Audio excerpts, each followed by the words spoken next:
नाजरीन आदाब। दोस्तों, मैं हूं एतमाद, आपका मेज़बान। मुनसिफ चैनल के इस मखसूस प्रोग्राम नज़रियात में आप तमाम का दिल की गहराइयों से खैर मक़दम है।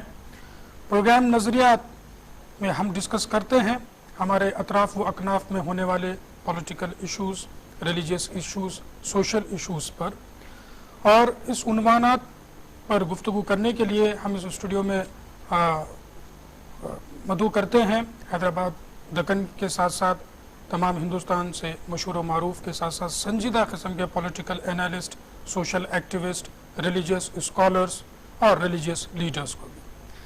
प्रोग्राम नज़रियात में हम इन लोगों के नज़रियात से आपको वाकिफ़ करवाते हैं। उसकी वजह यह है कि हमारे अतराफ़ व अकनाफ़ में जो आज पुराशोब माहौल हमको नज़र आ रहा है, या चौस का आलम जो नज़र आ रहा है, चाहे वो हिंदुस्तान हो या फिर तमाम दुनिया का माहौल हो, तो इस हालात की वजह, इसका एनालिसिस इस प्रोग्राम में किया जाता है। इस प्रोग्राम में किसी पॉलिटिकल लीडर्स को मदऊ नहीं किया जाता, क्योंकि वो एक अपने मखसूस नज़रियात पर टिके होते हैं। उसके बरक्स हम इस प्रोग्राम में स्कॉलर्स को मदऊ करते हैं। उसकी वजह यह है कि जो एनालिसिस आप लोग करते हैं, कॉमन शख्स उससे वाकिफ़ हो, वरना टेलीविज़न चैनल्स पर जिस किस्म के डिस्कशंस पेश किए जाते हैं, उमूमन उसमें रिलीजियस स्कॉलर्स या फिर स्कॉलर्स, पॉलिटिकल एनालिस्ट को कम मौक़े फराहम होते हैं, जिसकी वजह से आम आदमी और भी कंफ्यूज हो जाता है जब पॉलिटिकल लीडर्स की बहस व मुबाहिसे सुनता है। बेशक इन डिस्कशंस में कुछ बेहतर चीज़ें भी निकल कर सामने आती है, लेकिन कॉमन जो लोग हैं वो इन चीज़ों को समझने से कासिर होते हैं। इस प्रोग्राम में हम स्कॉलर्स को मदऊ करते हुए ये कोशिश करते हैं कि आपको आसान ज़बान में आज के हालात से वाकिफ़ करवाएं। तो आइए नाज़रीन, जानते हैं आज का उन्वान। नज़रियात प्रोग्राम में आज हम गुफ्तगू करेंगे करंट पॉलिटिकल स्टेटमेंट्स पर, जो पॉलिटिकल लीडर्स है या फिर कुछ पॉलिटिकल लीडर्स है या पॉलिटिकल पार्टीज़ के बयानात हैं, जो मई से लेकर के मई 2014 से लेकर के फरवरी 2015 तक अलग अलग बयानात सुनने में आ रहे हैं। बाज़ औक़ात ये बयानात अच्छे भी हैं पॉलिसीज़ को लेकर, बाज़ औक़ात ये बयानात लोगों में मुंतशिर या फिर उनको इख्तलाफात ज़्यादा बढ़ाने के काम आ रहे हैं। दोस्तों, इस उन्वान पर यानी पॉलिटिकल स्टेटमेंट्स पर गुफ्तगू करने के लिए आज हमने अपने स्टूडियो में 3 माहिरीन को मदऊ किया है। आइए मैं इनका तारुफ देता चलूँ। सबसे पहले मेरे सीधी जानिब है गुलाम यज़दानी, सीनियर एडवोकेट साहब, जो तकरीबन 5 दहर से ज़्यादा से हैदराबाद दक्कन के डिफरेंट कोर्ट्स में प्रैक्टिस करते आ रहे हैं। आपके बाजू में है मौलाना पीरज़ादा मोहम्मद यूसुफ साहब, आप रिलीजियस स्कॉलर हैं। आप दोनों के बाजू में हैं अनवर खान साहब, प्रोफेसर अनवर खान साहब, आप पब्लिक एडमिनिस्ट्रेशन के प्रोफेसर रह चुके हैं। इसके साथ साथ अनवारुल्लूम डिग्री कॉलेज के जूनियर कॉलेज के आप प्रिंसिपल भी रह चुके हैं। तो आइए नाजरीन, आप और हम मिलकर हमारे इस प्रोग्राम नज़रियात में आज के हमारे तीनों मेहमानों का हम खैर मक़दम करते चले। अस्सलाम वालेकुम साहब, आप लोग आज हमारे साथ स्टूडियो में मौजूद हैं, मैं बेहद खुशी है। मैं आपसे गुफ्तगू जारी रखूँगा और पॉलिटिकल स्टेटमेंट्स पर आपके नज़रियात से हम लोगों को वाकिफ़ करवाएंगे। उससे पहले दोस्तों, जैसा कि इस प्रोग्राम नज़रियात में हम स्कॉलर्स के नज़रियात को आप तमाम के सामने पेश करते हैं, आज का उन्वान फिर से एक बार सुन ले, करंट पॉलिटिकल स्टेटमेंट्स पर, और जो पॉलिसीज़ मई के बाद बनाए गए हैं 2014 के बाद, इस पर गुफ्तगू करेंगे। सबसे पहला सवाल मैं अनवर खान साहब से करना चाहूँगा कि एक पॉलिसी निकली है कि बेटी बचाओ और बेटी पढ़ाओ, इस चीज़ पर या इस कहावत पर या जो भी ये पॉलिसी है, इस पर साहब का क्या नज़रिया है, मैं जानना चाहूँगा। इसके बाद दूसरे हमारे गेस्ट भी इस पर कुछ कहना चाहें तो ज़रूर कह सकते हैं। जी साहब। बहुत अहम मौजू, पहली बार भारत में सियासी तब्दीली के साथ कौमी हुकूमत और वज़ीर आज़म की जानिब से इसको अहमियत के तौर पर गुज़िश्ता माह भारत के एक अहम सूबे हरियाणा के मुकाम पानीपत से इस मुहिम का आगाज़ किया गया कि बेटी को बचाएं भारतवासी और बेटी को पढ़ाएं।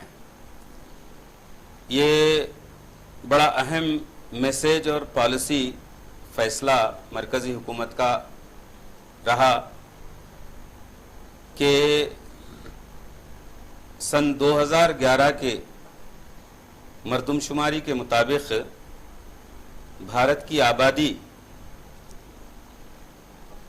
اگر 1000 مرد ہیں تو ان کے لیے 900 خواتین دستیاب تھیں.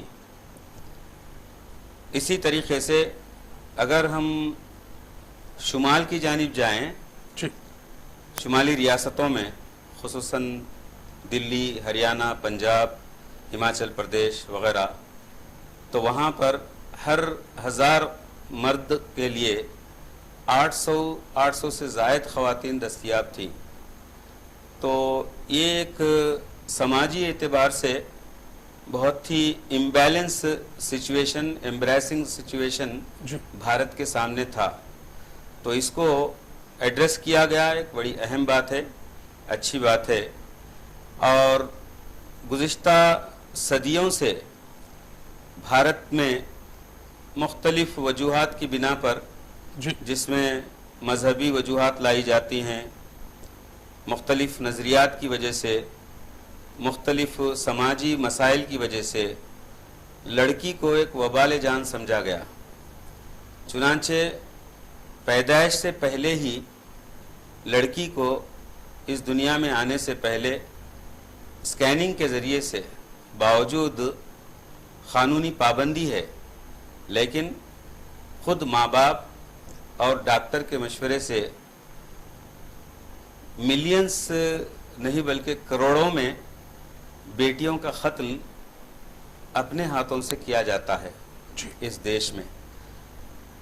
نتیجے کے طور پر جب وہ کسی وجہ سے بڑی ہو جاتی ہے تو اس کے بعد اس کے ساتھ لڑکوں کے مقابلے میں اس کے ساتھ امتیاز برتا جاتا ہے، تعلیم کے ضمن میں، اس کی پرورش کے ضمن میں، مختلف میدانوں میں. اسی طریقے سے جب شادی بیاہ کا موقع آتا ہے تو شادی بیاہ کے جو مسائل ہیں، ڈوری کا جو مسئلہ ہے، لین دین کا جو معاملہ ہے، ان مسائل سے جوجھ کر جب اس کی شادی کر دی جاتی ہے تو پھر اسی ڈوری کے نام پر اس کو جو ستایا جاتا ہے، تو شاید ہی کوئی دن ہمارے پاس بنا ہماری بیٹی کو جلائے بغیر یا مارے بغیر نہیں ہوتا. تو اس اعتبار سے ہمارے اپنے دیش میں، جس کو ہم بہت ہی پوتر بھومی مانتے ہیں، سیتا جیسی اہم شخصیت کے دیش کو مانتے ہیں، یہاں پر بیٹی کے ساتھ بہت ہی برا سلوک کیا جاتا ہے.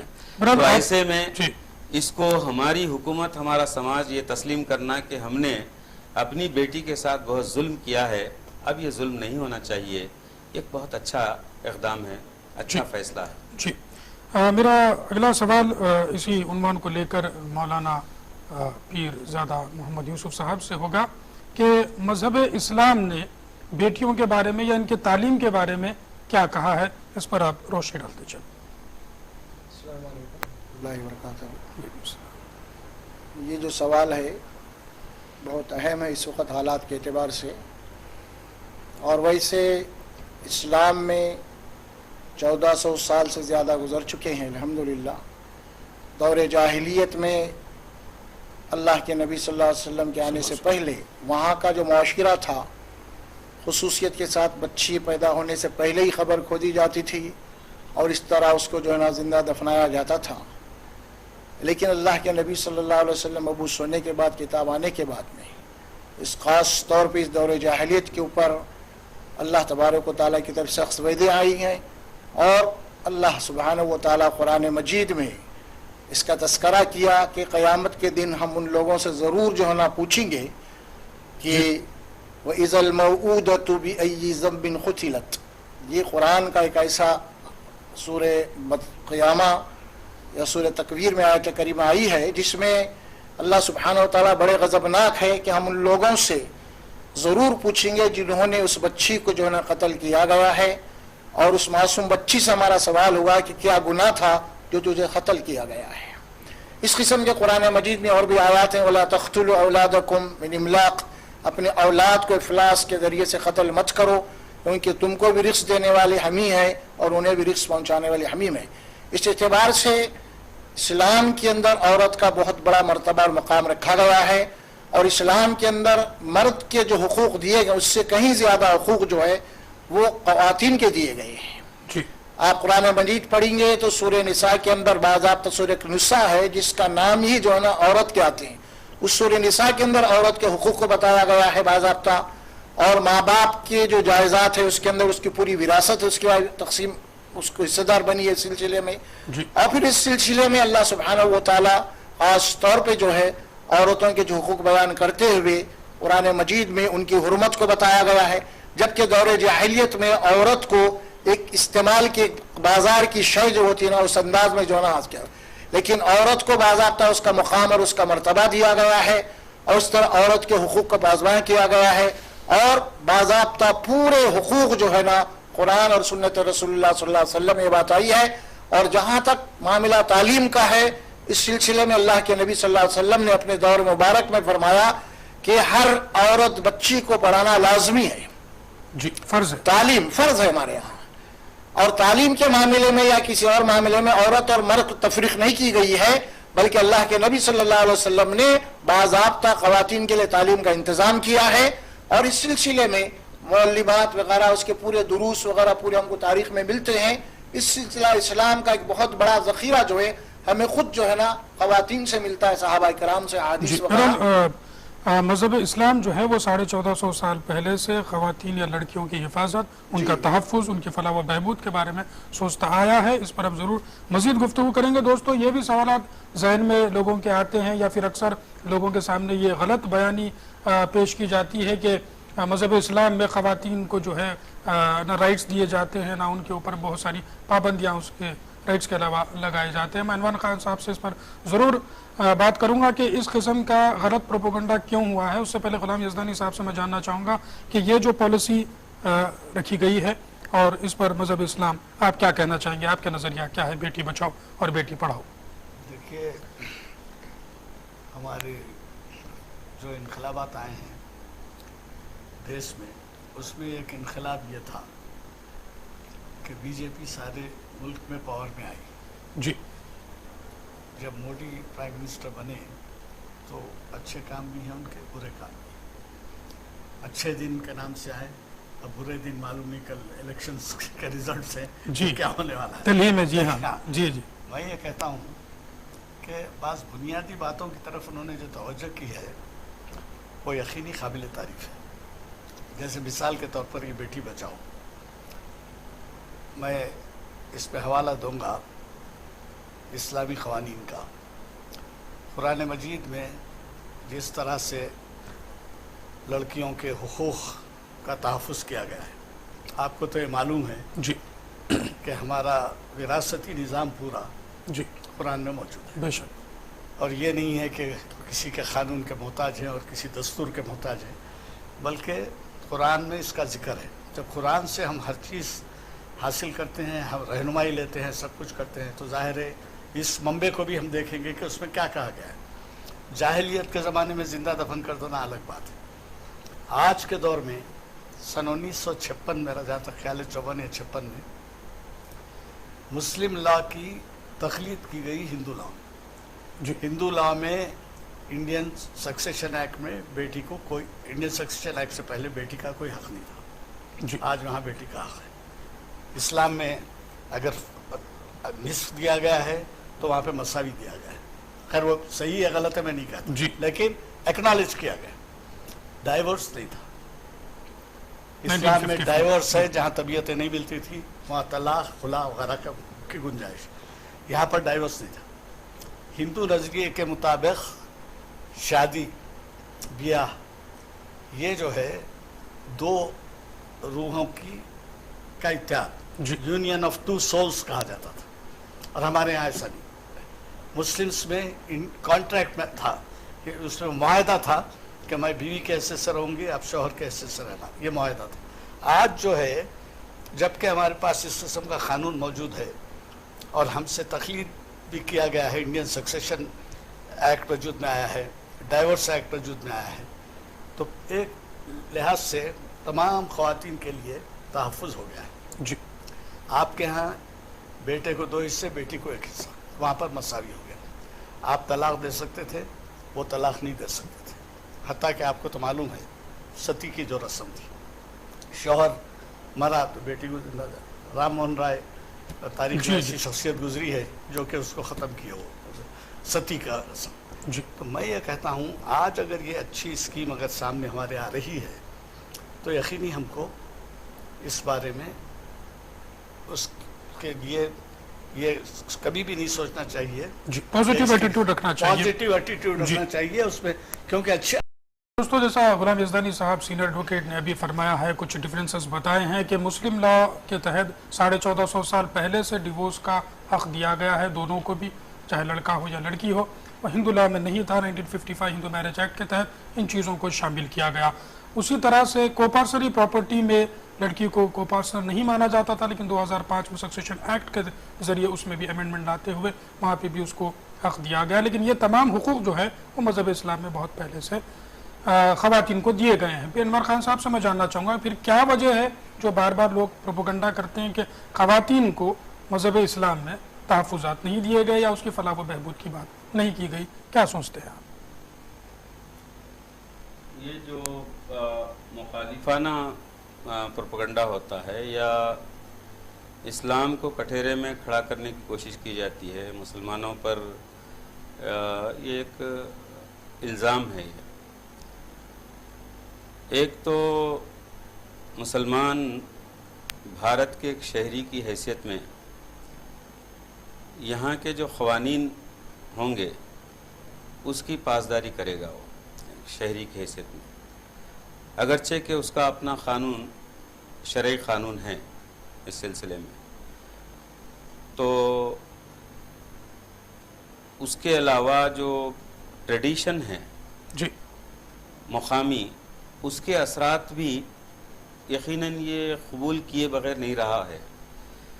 लिहाजा उसने तहफ़्फ़ुज़ाती नुक़्ते नज़र से लड़कियों को और फिर मुक़ाम जो मर्तबा ख़वातीन को लड़कियों को दिया गया है, उस एतबार से उसकी सोच ये रही कि तालीम और तरबियत जिस अंदाज़ में दुनिया सोचती है या माहिरीन तालीम कहते हैं तालीम और तरबियत के सिलसिले में, इस्लाम का नुक़्ते नज़र थोड़ा इससे अलग है जी, खुसूसन लड़कियों के मुताल्लिक़। अगरचे कि कोई तख़सीस नहीं की गई है लड़की लड़के में, औरत और मर्द में हुसूल इल्म के सिलसिले में। जो तो कॉन्फ्लिक्ट ऑफ सिविलाइजेशन यहाँ पे कहा जा सकता है आपकी नज़र में? नहीं, ये उनका कहना है जी। कॉन्फ्लिक्ट हमारी जानिब से या दीन इस्लाम की जानिब से नहीं है जी, ये वो कायन करते हैं इस ठीक है। एतबार से जी। इसको कॉन्फ्लिक्ट में लाने की, ऐसा नहीं है। तो यहाँ होता यह है कि औरत को जो आला मुक़ाम दिया गया है, मर्द को जो ज़िम्मेदारी दी गई है उसकी तालीम व तरबियत की, उसकी बूदोबाश की, उसकी रिहाइश की, उसकी रोटी की, जो भी है सारी ज़िम्मेदारी मर्द पर आयद की गई है जी, दीन इस्लाम में। इस एतबार से वो तालीम को कमाई से नहीं जोड़ता है, कमाई से नहीं जोड़ता है। तो इस एतबार से उसके जहन में ये बात होती है कि हम इतनी तालीम दिलाएं उसको जिसके ज़रिए से वो सूझबूझ उसको आ जाए, ठीक, दुनिया को समझ सके, मामलात को समझ सके, समाज को समझ सके। इस किस्म की तालीम का उसके पास ये जहन है। फिर जो हमारी मिलाजुला माशरा है, यहाँ पर बहुत सारे मसाइल उसके अपने तहफ़्फ़ुज़ के हैं, लड़की के तहफ़्फ़ुज़ के, औरत के तहफ़्फ़ुज़ के हैं। अब बावजूद उसके आज दुनिया देख रही है, उसका क्या कहना चाहिए, उसका टेस्ट भी कर रही है दुनिया कि उसको ना समझते हुए हम औरत को भी मर्द के बराबर समाज में जो यानी जबरन हम ढकेल रहे हैं बाहर, तो उसके क्या नताइज, नेगेटिव नताइज बरामद हो रहे हैं मुख्तलिफ, जी जी, हम खुद जूझ रहे हैं। तो इस एतबार से उस नुक्ते नज़र से तालीम और तरबियत का एहतमाम लड़कियों के लिए, ख़वातीन के लिए करना चाहता है मुस्लिम माशरा, रोकता नहीं है। जी। دوستو یہ جو اسکیم جیسا صاحب لوگوں نے اپنے اپنے نظریات پیش کیے بہتر ہے، اس کو جیسا غلام یزدانی ایڈوکیٹ صاحب نے فرمایا کہ پازیٹیولی لیا جانا چاہیے، صحیح ہے۔ لیکن اب آئیے پولیٹیکل اسٹیٹمنٹس کی طرف آتے ہیں۔ اوباما صاحب جو پریسیڈنٹ ہے یو ایس کے، وہ حیدرآباد انڈیا آئے، 26 جنوری یہاں پر ہمارے ساتھ انہوں نے منائی۔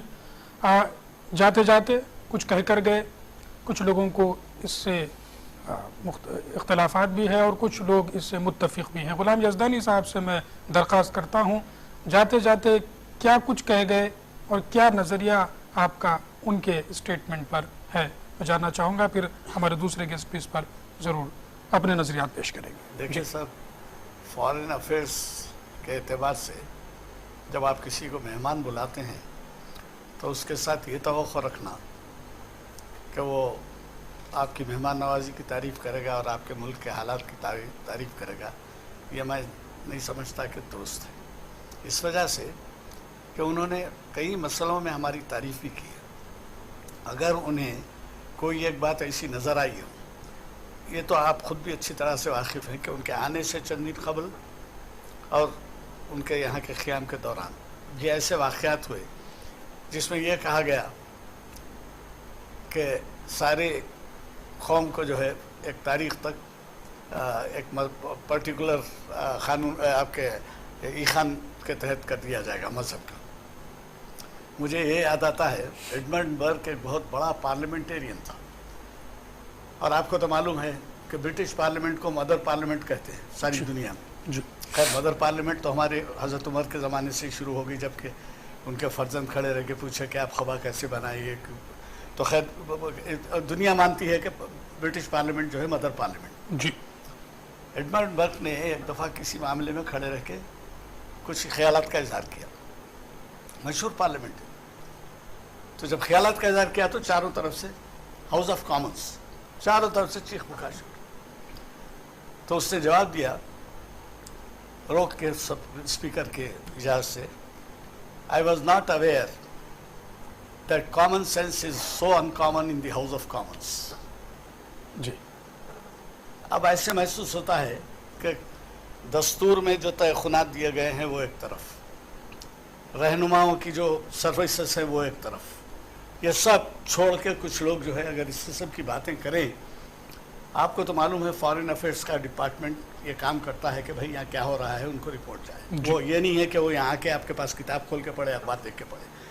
میں 3-4 مہینے پہلے ہاؤس آف کانگریسز میں ایک اسٹیٹمنٹ دیا گیا تھا جو ہندو میں رپورٹ ہوا، کرونیکل مجھے یاد نہیں ہے، ٹائمز آف انڈیا میں، اس میں انہوں نے یہ کہا کہ صاحب یہ ٹرینڈ چل رہا ہے 3-4 مہینے پہلے، جی اور جب وہ آئے تو ان کے سامنے جب یہ باتیں آئیں تو انہوں نے جا کے اس کا اظہار خیال کیا۔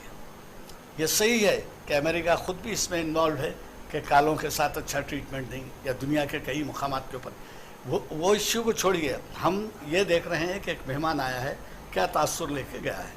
میں یہ نہیں کہتا کہ وہ بری ہیں اور اس کے اندر وہ بری ذمہ ہیں اور ان کے پر کوئی ذمہ داری نہیں ہوتی، ایسی بات نہیں، لیکن یہ ہے کہ ایک تاثر انہوں نے دیا ہے۔ اب وہ میں آپ سے پہلے کہہ چکا ہوں کہ اچھے دن کی باتیں شروع ہوئی تھی، اب ریزلٹس کے اندر کیا معلوم کہ کیا ہے۔ مولانا پیرزادہ صاحب آپ کچھ کہنا چاہیں گے اس پر؟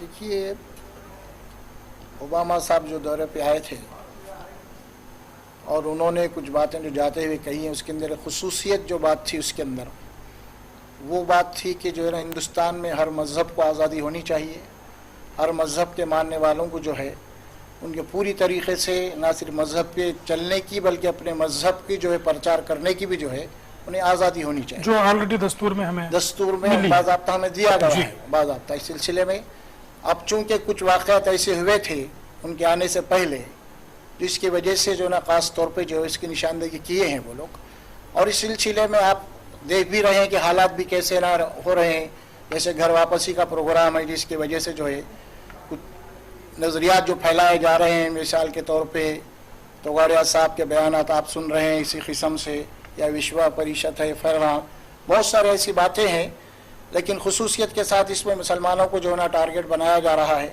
اور یہ بات بھی کہی جا رہی ہے کہ مسلمان جو ہے نا زبردستی جو ہے نا اسلام پھیلا یہاں پہ، اس قسم کی باتیں، جبکہ اسلام کے اندر باضابطہ جو ہے، جس دن سے اسلام آیا اس دن صرف ان لوگوں کو اس بات کی آزادی دی گئی کہ مذہبی جبر کی آزادی کے لیے جتنے بھی جہاد ہوئے ہیں، جس کو ہم جنگ بھی کہہ لیجیے، اسی مذہبی آزادی کے لیے ہوئے ہیں، کیونکہ اس زمانے میں یہ حالت تھی کہ جو بادشاہ ہوتا ہے، جو پرنس ہوتا ہے، اس کا جو مذہب ہوگا عوام کا بھی وہی ہونا چاہیے.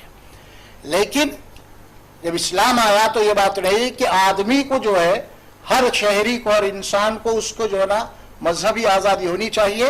اور اسلام قرآن کے اندر یہ آیت موجود ہے، اللہ سبحانہ و تعالیٰ فرماتے فَمَنْ شَاءَ فَلْيُؤْمِنْ وَمَنْ شَاءَ فَلْيَكْفُرْ، جس کا دل چاہتا ہے تو اسلام کو قبول کرے، جس کا دل چاہتا ہے تو انکار کرے، کوئی جبر نہیں اس میں. جی، اور تو آپ کا کہنے کا یہ مقصد ہے کہ یہاں پر کوئی جبر نہیں ہوا ہندوستان میں، کوئی اور ایسی جو ہے جبر نہیں. لوگوں نے خود والنٹریلی اسلام کو قبول کیا. اسلام جو آیا اس کے اخلاق، اس کے مساوات جو تھے، اس قسم میں اسلام آیا ہے. یہ نہیں ہے کہ اسلام کو تلوار کے ذریعے سے نہیں پھیلایا گیا ہے. اگر یہ بات مان لی جائے تھوڑی دیر کے لیے کہ لوگ یہ کہہ رہے ہیں کہ اسلام کو جو ہے نا تلوار کے ذریعے سے پھیلایا گیا ہے، اگر واقع میں ان کی بات مان لی جاتی تو آج ہندوستان کے مسلمان اقلیت میں نہیں ہوتے بلکہ ہندو اقلیت میں ہوتے، کیونکہ انہوں نے حکومتیں کی ہیں، طاقت ان کے پاس تھی، سب تھی. اگر جو بات آپ کہہ رہے ہیں کہ تلوار کے ذریعے سے پھیلا ہے تو آج ہندوستان میں مسلمان مائنورٹی میں نہیں ہوتے وہ لوگ، بلکہ مائنورٹی میں ہندو ہوتے. لہذا اس بات کا زندہ ثبوت یہ ہے کہ اسلام تلوار نہیں اخلاق کے ذریعے سے پھیلایا گیا ہے، اور اس کے جو مساوات ہیں اسلام کے، اس کو دیکھ کے لوگ متاثر ہوئے ہیں اور اسلام کو قبول کیا. ہو سکتا ہے کہ اکا دکا ایسے واقعات ہوئے ہوں، ہوتے رہتے ہر زمانے میں، اس کو ہم نوٹ نہیں لیا جا سکتا ہے. اسی لیے اسلام اخلاق اور مساوات اس کے تعلیمات ہیں. اللہ قرآن میں کئی مقامات پہ فرمایا کہ تمام انسان ایک آدم کی اولاد ہے، پورا ایک خاندان ہے، اور کسی انسان کو کسی انسان کے اوپر کوئی برتری اور فوقیت نہیں ہے، پورے آدم کی اولاد ہے. اس سلسلے میں اسلام کا نظریہ یہ ہے کہ چاہے وہ ہندو ہو، چاہے وہ عیسائی ہو، چاہے وہ کرسچن، کسی بھی مذہب کا ماننے والا کیوں نہ ہو، وہ سب آدم کی اولاد ہے، جس کو اللہ کے نبی صلی اللہ علیہ وسلم نے حجۃ الوداع میں فرمایا الناس من آدم و آدم من تراب، تمام انسان آدم کی اولاد ہے. اور آدم کی حقیقت یہ ہے علیہ الصلوۃ والسلام کہ ہم نے اس کو مٹی سے بنایا ہے، اور اس اعتبار سے ہر انسان کو اللہ تعالیٰ مکرم بنایا ہے. ہر انسان چاہے وہ کافر کیوں نہ، انکار کرنے والا ہو کیوں نہ ہو، اس کو اللہ تبارک و تعالیٰ دنیا کے اندر بھی مکرم بنایا، اس کا اپنا انسان ہونے کے ناطے ہے. اب رہا اس کا اعمال کا معاملہ، برائی کا معاملہ، اسلام کے نظریات ہے، وہ موت کے بعد اس کا حساب اور کتاب ہوگا. لیکن اسلام میں بھی اپنے دشمنوں کے ساتھ حسن سلوک کرنے کی ہمیں اجازت نہیں بلکہ حکم دیا گیا ہے. بہرحال جو ایک سیکنڈ جی فرمائیں. آپ نے جو فرمایا، فارسی میں شعر ہے، مصرع ہے، بنی آدم اعضائے ایک دیگرن. جی، اتنا آدم علیہ السلام سے جو سلسلہ ہے اس کو اعضائے ایک دیگرن کہا گیا ہے. جی جی. انور صاحب، میں آپ سے جاننا چاہوں گا کہ اوباما صاحب جو سٹیٹمنٹ دے کے گئے ہیں اس سے کچھ لوگ متفق ہیں، کچھ کہتے ہیں کہ ہمارے اندرونی معاملات میں آپ عمل دخل نہیں کرنا چاہیے تھا، اس قسم کا سٹیٹمنٹ نہیں دینا چاہیے تھا. آپ کا کیا نظریہ ہے اس سٹیٹمنٹس پر؟ یہ اختلاف جو کر رہے ہیں اوباما کے بیان پر، اوباما دنیا کے ایک ایسے سپر پاور ملک کے صدر ہیں، وہ جب کوئی بات کہتے ہیں تو غیر ذمہ دارانہ، ناواقف اس قسم کی بات نہیں کہتے ہیں.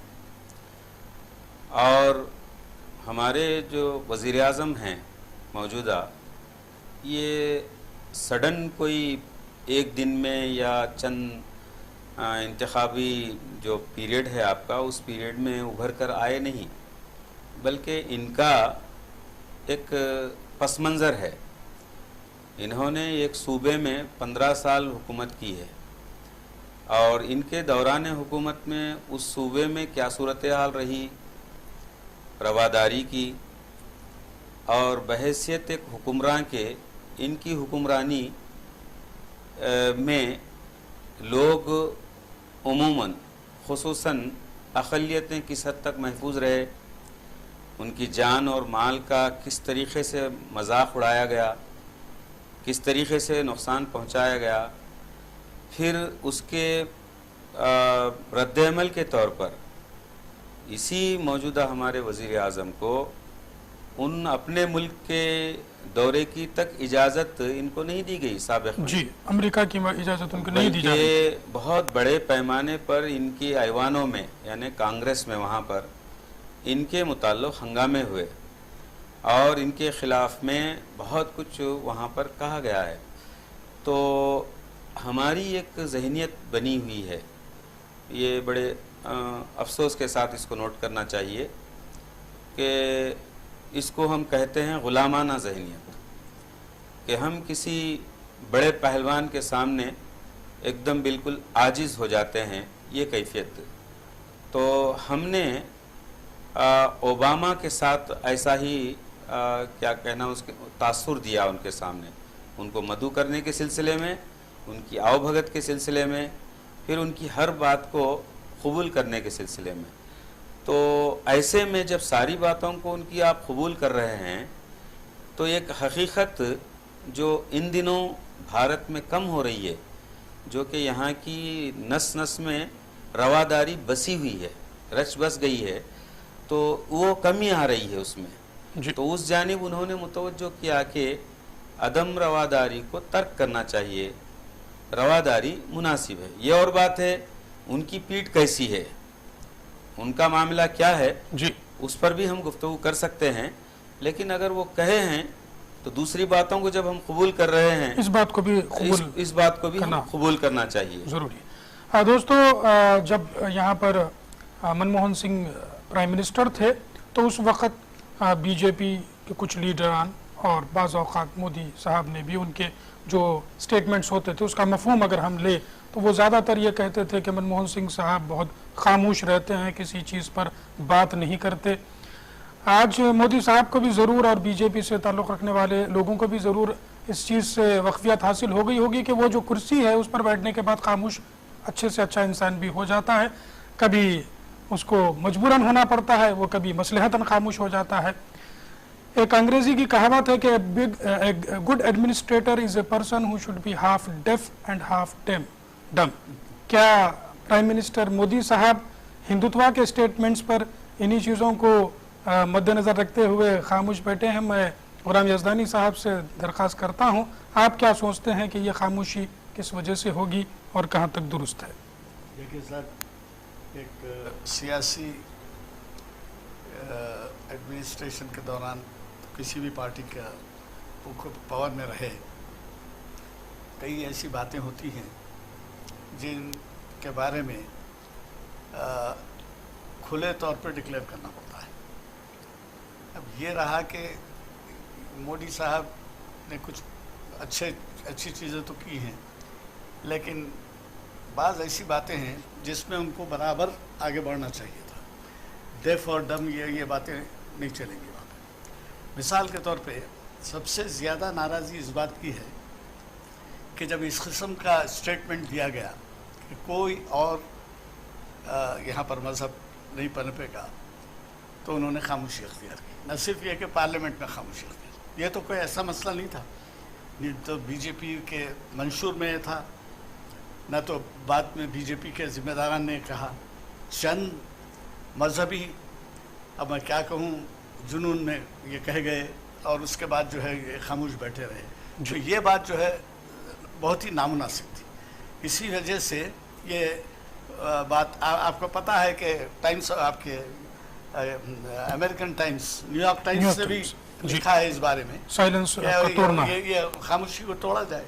तो मैं ये कहता हूँ कि ये बात, लेकिन बाज़ मसलहतन बाज़ बातों के ऊपर खामोश बैठे हैं, आप अलग बात है। मसलन हम बड़ी तारीफ करेंगे, ये स्वच्छ भारत का जो प्रोग्राम है जी, बहुत ही तारीफ के काबिल है जी। करोड़ों रुपये का बजट बचेगा इससे हेल्थ डिपार्टमेंट को, जबकि सफाई की बात आएगी। मैं पब्लिक गार्डन में इसकी मुहिम चलाया तो एक वॉकर ने कहा, मेरी बीवी से मैंने ये कहा था यहाँ निकल के आने से पहले कि सब ये कचरा फेंकने के लिए बच्चों को हम लगा रहे हैं, दूसरे दिन से वैसे फेंकेंगे। तो उन्होंने कहा कि देखिए, जो बच्चा वहाँ से कचरा उठा के कुंडी में डालेगा वो कल दूसरी जगह नहीं फेंकेगा, वो ले जाके। तो इस तरीके से उनका जो अमल है वो, आपको मालूम है इस्लाम क्या कहता है, पाकी आधा ईमान है, बराबर हम सपोर्ट करेंगे। लेकिन जहाँ पर आप खामोश बैठे हैं और हमको नुकसान पहुँच रहा है, कौम और मिल्लत को, मुसलमानों को ही नहीं, 5 चर्चेस जला दिए गए, ये क्या अमल था? जी प्रोफेसर अनवर खान साहब से मैं जानना चाहूँगा कि ये जो खामोशी है, ये खामोशी क्या टूटेगी या क्या होगी? जैसा यज़दानी साहब अभी फरमा रहे थे कि बाज़ औक़ात बोलना ज़रूरी है, बीजेपी के मंशूर में नहीं था, लेकिन कुछ लोग ये भी बोलते हैं कि वो बीजेपी के या फिर आरएसएस के अपने आप को कट्टर बताने के लिए इस किस्म के इक़दाम उठाते हैं, ना टोपी पहनते हैं, फिर उसका एक अलग इंटरप्रिटेशन दे देते हैं, टोपी क्यों नहीं पहनी गई। इस किस्म से वो अपने आप को ऐसा प्रोजेक्ट करना चाह रहे थे कि वो बिल्कुल वहाँ के आपके सिपाही हों बीजेपी और आरएसएस के, हैं भी उनके नज़रिया जो दिखता है उस पर। आप क्या कहना चाहेंगे इस खामोशी पर? देखिए, जब पार्लिमानी जमहूरियत में जो उसूल है हुक्मरानी का, वो है अक्सरियत का। इसी का इंतज़ार ये ज़ाफ़रानी पार्टी को था। इसके लिए इनकी कोशिशें गुज़िश्ता 60 साल से मुनज़्ज़म अंदाज में चलती रही, और जितनी बातें आज कही गई हैं, खा इनकी जानिब से या इनकी पार्टी की जानिब से या इनके साथियों की जानिब से, ये सारी बातों के लिए उन्होंने पहले ही एक वर्ड कायम किया कि ये तो दस्तूर हमारा सूडो है जी, ये दस्तूर को बदलने की ज़रूरत है। चुनांचे अभी इनके एक साथी जमात के एक रुकन ने, शिवसेना के एक रुकन ने कहा कि दस्तूर में सेक्युलर और सोशलिस्ट इन 2 लफ्ज़ों को निकाल देना चाहिए। तो इस तरह जब पार्टी खुद, और हमें ये बात भी मालूम है कि पार्लिमानी जमहूरियत में दरअसल पार्टी की हुक्मरानी होती है जी, जमात की हुक्मरानी होती है, और फिर मौजूदा बरसरे इख्तिदार जो जमात है, ये जमात एक नज़रियाती जमात है। इसका नज़रिया ही ये है कि सारे जितने बयानात आए हैं, मैं उसको दोहराना नहीं चाहता मैं जी, वो सारे बयानात इनकी अपनी पॉलिसी का, एक प्रोग्राम का एक हिस्सा है। तो जाहिर है कि एक अच्छी बात है कि इन्होंने छुपा नहीं रखी किसी बात को। जी, लेकिन जो पहले थी बात वो कह रहे हैं। खान साहब तो जैसा अब ये जो खामोशी इख्तियार कर रहे जी, हैं, जी, तो जब इनके अपने पॉलिसी साज, इनके अपने साथी हैं, इनके जो मास्टर्स हैं, वो जब कह रहे हैं तो मजीद इनको कहने की क्या जरूरत है जी? वो खुद एक खामोशी भी एक तस्दीक है, बिल्कुल हाफ एक्सेप्टेंस उसको नहीं फुल एक्सेप्टेंस है, कोई हाफ एक्सेप्टेंस नहीं, फुल एक्सेप्टेंस। कानूनी जबान में स्ट्रपल कहते हैं, स्ट्रपल ऐसी जी, प्ली हो जाती है। जी मौलाना आप कुछ कहना चाहेंगे इस खामोशी पर? इस मामले में हमारे प्रोफेसर साहब जो बातें कही हैं, मुझे उनसे पूरी तरीके से जो है ना इत्तेफाक है इस मामले में जी, क्योंकि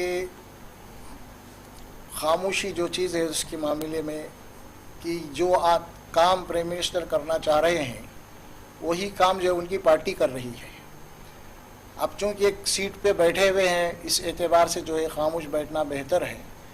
तो वो सीट का मामला जो है, जब आदमी सीट पे नहीं होता तो बहुत कुछ बोलता, सीट पे आने के बाद जो है उनका काम उनके पार्टी वाले कर ही रहे हैं। और जो चीज़ उनका प्रोग्राम था, जो नज़रियात था, जो उन्होंने छुपा के रखा, वो चीज़ सामने आ रही है। अब हमारे जो प्राइम मिनिस्टर साहब या वज़ीर दाखिला और दूसरे जो कुछ लोगों ने एतराज़ किया कि भाई हुकूमत से इसका कोई ताल्लुक़ नहीं है, घर वापसी का, और जो लोग भी कर रहे हैं उनका ज़ाती मामला है, वो मामला ऐसा नहीं है। वो उन्होंने कहा कि भाई स्टेट गवर्नमेंट को उसका नोट लेना चाहिए, फला जो बातें आ रही हैं सिलसिले में। दरअसल उनकी जो मर्ज़ी है, उनके नज़रियात है, पूरी तरीके से जो है ना वो काम हो रहा है, और जो है वो लोग उसको खामोशी के ज़रिए से जो ना तक़वियत पहुँचा रहे हैं। वरना अगर हुकूमत जो ना अपने तौर पे अगर जाना वैली को एक्शन लेना चाहे तो नामुमकिन है कि वो इस अंदाज में खुले ज़ुबान में कोई बात कहे। बेशक अनवर खान साहब, जैसा मौलाना साहब ने फरमाया कि मोदी साहब अगर कोई चीज़ नहीं कर रहे हैं तो उनके पार्टी वाले कर रहे हैं। मेरा अगला सवाल यह है कि मोदी साहब एक तो खामोशी इख्तियार किए हुए हैं, लेकिन क्या वो हिंदुस्तान के प्राइम मिनिस्टर की तरह पेश आ रहे हैं या प्रेसिडेंट की तरह पेश आ रहे हैं? आपके नज़रियात इस पर क्या है? हाँ, सियासी एतबार से میں اس سوال کو اس لیے پوچھا ہوں کہ جو 2014 کا الیکشن ہوا اس میں بہت سارے انالسٹ نے یہ فرمایا کہ یہ جو الیکشنز ہوئے یہ پارلیمنٹری الیکشن نہیں بلکہ پریسیڈنشیل الیکشن کی طرح ہوئے. جی سیاسی نقطہ نظر سے، سیاسی اعتبار سے ہم جب اس کا جائزہ لیتے ہیں تو یہ ایسا ہی محسوس ہوتا ہے کہ یہ بہت زیادہ صدارتی طرز حکومت سے متاثر ہیں. جی چنانچہ اس کا عملی ثبوت ایک ملک کے صدر کو مدعو کرنے کے بعد ان کے ساتھ جو ہمارا رویہ رہا وہ اس کا ثبوت ہے. اور پھر انتخابات سے پہلے سے جتنی بھی ان کی انتخابی انتظامیہ مینجمنٹ جو رہا ہے وہ ایک انڈیویجول فوکس یا ایک فرد کو ہی ایک مرکز بنا کر یہ انتخاب لڑا گیا ہے. جی تو اس اعتبار سے کوئی عجب نہیں ہے کہ آئندہ وہ سوچیں. یہ اور بات ہے کہ طرز عمل خود اب صدر کی حیثیت، صدارتی طرز حکومت میں صدر کی حیثیت کا ہے.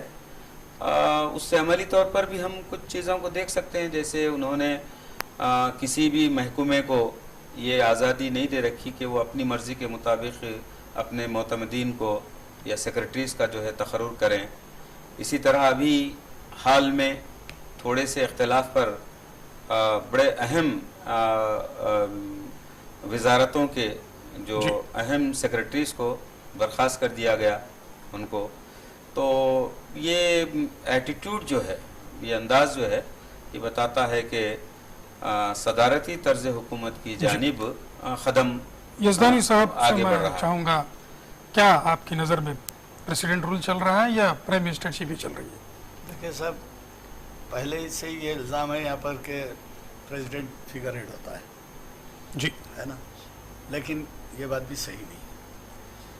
ہماری دستور کی تاریخ بتاتی ہے کہ پریزیڈنٹ نے ڈس ایگری کر کے بل واپس کیے ہیں جب ان کے اپروول کے لیے گیا ہے اور پارلیمنٹ سے پاس ہوا ہے. جی لیکن اب یہاں پر جو صورتحال ہے وہ مختلف ہے. اس کی وجہ یہ ہے کہ آپ یہ تو جانتے ہیں کہ ہمارے president of India political party سے تعلق نہیں رکھتے جب پریزیڈنٹ ہو جاتے ہیں. جی اور پہلے بھی وہ بی جے پی کے تو نہیں تھے. لہٰذا اب جو ہے اگر اسی پارٹی کے ہوتے تو ایک الگ بات تھی. ڈاکٹر رادھا کرشنن جب الیکٹ ہوئے تھے، پہلے نان کانگریس مین تھے جو پریزیڈنٹ ہوئے، تو یونانیمس الیکشن ہوا ان کا. معلوم ہے نا رادھا کرشنن پروفیسر. تو انہوں نے پارلیمنٹ کو ایڈریس کرتے ہوئے کہا، یونانیمس ہونے کی وجہ سے کہا کہ I belong to no political party and as such I belong to every political party. جی اب یہاں وہ سچویشن نہیں ہے. وہ ایک الگ پارٹی کے رہے ہیں، پریزیڈنٹ بن گئے. اب یہاں ایک جو زور دکھایا گیا ہے پچھلے الیکشنز میں، اب اس کے بعد جو ہے آپ جیسے فرمائیں جی کہ وہ پریزیڈنشیل رول، پریزیڈنٹس کے پاورز وغیرہ یہ تمام جو ہے اس میں. دوستو وقت کی کمی ہے، میں جلدی سے ایک منٹ صاحب لوگوں کو دوں گا اور جاننا چاہوں گا کہ جو ان حالات میں آج جو ہندوستان کا عام شہری، بھارت کا عام شہری جو ہے وہ بڑا ہی پریشان ہے، تو اس میں انٹلیکچوئلس اور اسکالرس کی کیا ذمہ داری ہوگی، کس قسم سے یہ جو حالات ہے اس کا وہ لوگوں تک بات پہنچائے. میں انور خان صاحب سے 1 منٹ لوں گا اور جلد سے جلد اس پر آپ کی رائے جاننا چاہوں گا. دیش کی جو حکمرانی ہے وہ ایک عام شہری سے ہی اس کی تعمیر ہوتی ہے حکمرانی کی. لہٰذا ایک مرتبہ ہم انتخابات میں حصہ لے کر اگر یہ سمجھیں کہ ہماری ذمہ داری ختم ہو گئی ہے تو یہ ایک اچھے شہری کے لیے مناسب بات نہیں ہوتی ہے. تو ویسے سارے شہریوں کو نوٹ لینا چاہیے اور توجہ کرنی چاہیے اور اپنا جو پازیٹیو رول ہے حکمرانوں کو متوجہ کرنے کے لیے، گڈ گورننس کی طرف ان کو لانے کے لیے یا اچھے دن کا جو وعدہ ہوا ہے اس اچھے دن کے سلسلے میں کام کرنے کے لیے، متوجہ کرنے کے لیے سب اپنی اپنی ذمہ داری، صرف دانشور حضرات ہی نہیں، سارے شہری، لیکن خصوصاً بہت اچھا آپ نے یہ کہا ہے کہ ذمہ داران جو ہوتے ہیں، تعلیم یافتہ ہیں، دانشور حضرات ہیں، جو لوگ غور و فکر کرنے والے ہیں، ان کی بڑی ذمہ داری بنتی ہے کہ وہ خود کمر کسیں اور رائے عامہ کو ہموار کریں اور حکومت کو مجبور کریں کہ وہ محمد یوسف پیرزادہ صاحب، آپ کیا کہنا چاہیں، کیا ریسپانسبلٹیز اس معاملے میں کہ جمہوریت کا جو معاملہ ہے، عوامی حکومت عوام کے لیے، تو اس سلسلے میں جو ہے یہ بالکلیہ طور پہ بہت نادانی ہے کہ ہم سمجھ رہے ہیں کہ صرف ووٹ دے دیے بس، لیکن ووٹ دینے کے بعد بھی حکومت کیا کر رہی ہے اس کی نگرانی جو ہے ہر شہری کو کرنا چاہیے، عام چاہے اس کے اندر خاص اور عام اپنے اپنے جو ہے نا نظریہ کیا کہنا چاہیے قابلیت کے اعتبار سے انہیں جو ہندوستان کی تعمیر میں، ہندوستان کی ترقی کے اندر پورے شہریوں کو جو ہے وہ بالکلیہ طور پہ جس انداز میں ہم جو ہے نا الیکشن کے پیریڈ میں جناب علی متحرک رہتے ہیں، پھر اس کے بعد خاموش بیٹھ جاتے ہیں، لیکن اس کے بعد اس حکومت کو ہم نے لایا، ان کی کارکردگی کیا ہو رہی ہے، ان کے جو چیک اینڈ کنٹرول ان پر کرنا ضروری ہے۔ غلام یزدانی صاحب، میں آپ کی رائے چاہوں گا۔ صاحب آپ ایک منٹ کا وقت دے رہے ہیں، بہت خوشی کی بات ہے کہ آپ اعتماد صاحب ہم پہ اعتماد کیے۔ میں لمبا چوڑا تو بول نہیں سکتا، ایک صرف واقعہ بولتا ہوں، اس سے آپ سبق افز کر سکتے ہیں۔ نتیجہ آزادی کے بعد جو پارلیمنٹ بنی، جے پرکاش نارائن جانتے ہیں نا آپ، سوشلسٹ پارٹی کے بہت بڑے لیڈر انڈیا کے، پہلے کانگریس مین تھے، بعد میں چلے گئے، وہ جو ہے پارٹی کے یعنی اپوزیشن لیڈر بنے پارلیمنٹ، اور جب وہ مسائل پہ بولتے تھے، آپ بولنے کی بات کہہ رہے ہیں، جب بولتے تھے تو رولنگ پارٹی کانگریس تھی، بلڈوزر میجارٹی تھی، برا لگنے لگا۔ تو پنڈت جواہر لال نہرو نے، سمجھا جاتا ہے کہ ان کے پاس میسیج بھیجوایا کہ آپ کو سردار پٹیل کا انتقال 1 سال بعد ہی ہو گیا تھا آزادی کے پارلیمنٹ ڈپٹی پرائم منسٹر، تو ان سے کہلوایا کہ صاحب آپ کو جو ہے ڈپٹی پرائم منسٹر بنایا جائے گا، آپ سوشلسٹ پارٹی چھوڑ کے کانگریس پارٹی میں آ جائیں گے۔ جانتے ہیں آپ انہوں نے کیا جواب دیا؟ کیسے کردار کے لوگ تھے اور کیسا بولتے تھے، یہ سوچ آپ بول رہے ہیں ذمہ داری کیا ہوتی ہے۔ جے پرکاش نارائن نے کہا کہ in a healthy democracy the opposition should also be strong. Therefore, I am not going to accept this suggestion کہ I will be deputy prime minister. اور وہ وہی رہ کے اسی طریقے سے کرٹیسائز کرتے ہیں۔ جی دوستو، جیسا جے پرکاش نارائن صاحب نے کہا تھا، جب آزادی کے دور کا معاملہ تھا تو واقعی میں جو لیڈران ہوتے تھے وہ دور اندیش ہوتے تھے، اور جیسا صاحب نے ان کی تعریف فرمائی کہ کس طریقے سے لوگ سوچا کرتے تھے، آج وہ سوچ کہاں گئی؟